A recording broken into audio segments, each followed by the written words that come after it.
Hi hello welcome back to pastel palette. ഇപ്പോൾ ഇന്നൊരു 3D sticker ഉണ്ടാക്കാമെന്ന് ഞാൻ വിചാരിച്ചേ, പക്ഷേ ലോഗോ ഫ്ലോപ്പായിപ്പോയി. ജസ്റ്റ് പേപ്പറിൽ ഡിസൈൻസ് വരച്ചെടുത്ത് ഗ്ലൂ ഗൺ വെച്ച് അതിൻ്റെ മേളിലൊന്ന് സെറ്റ് ചെയ്ത് കൊടുത്താൽ ആയി കിട്ടുമെന്ന് ഞാൻ കരുതിയത്, പക്ഷേ അങ്ങനെയല്ല സംഭവിച്ചത്.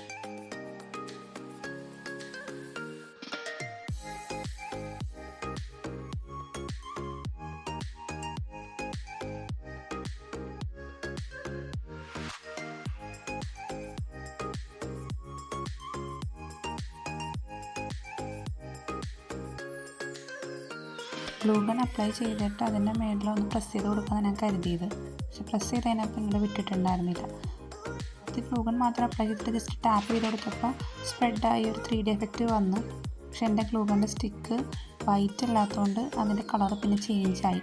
വൈറ്റ് സ്റ്റിക്കായിരുന്നെങ്കിൽ ഒന്നുകൂടി പ്രോപ്പറായിട്ട് കിട്ടിയേനെ. അപ്പോൾ ഇത് ഫ്ലോപ്പായി.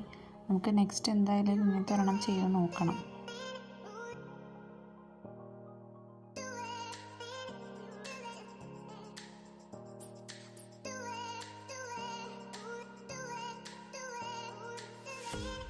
ഞാൻ വിചാരിച്ച ഐറ്റം ഇങ്ങനെയൊക്കെ ആയിരുന്നു, പക്ഷെ കിട്ടിയത് ഇങ്ങനെയായി പോയി. സാരമില്ല, നമുക്ക് നെക്സ്റ്റ് ടൈം നോക്കാം. അപ്പോൾ ബൈ.